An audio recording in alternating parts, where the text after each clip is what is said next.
ገንዘብ መጠየቅ ፈልገው በጽሁፍም በመደወልም መጠየቅ ካልቻሉ ወይም በአካል ሄደው ማግኘትና መጠየቅ ከከበዱት በቀጥታ ከቴሌ ብር ላይ ሆነው አንድን ሰው ገንዘብ እንዲሰጡት መጠየቅ እንደሚችሉ ያውቃሉ።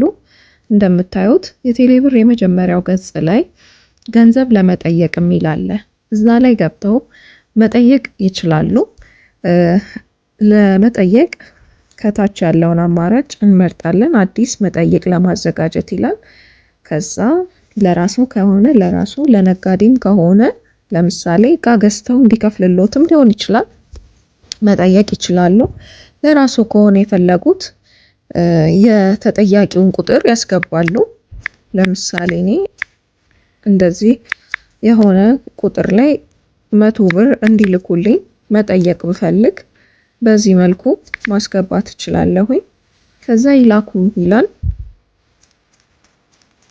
የሚስጥር ቁጥር አስገብተን ጥያቄያችንን መላክ እንችላለን ማለት ነው። ስለዚህ ያ ሰው ጋር ጥያቄው ሲደርስ ይጠይቃል።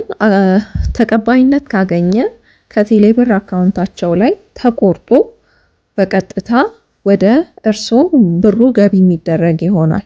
ጥያቄውን መሰረዝ ከፈለጉ እዚህ ጋር ማቋረጥና ሂደቱን እንዳይካሄድ ማድረግ ይቻላል ማለት ነው። በዚህ መልኩ የገንዘብ ጥያቄያችንን ማቅረብ እንችላለን።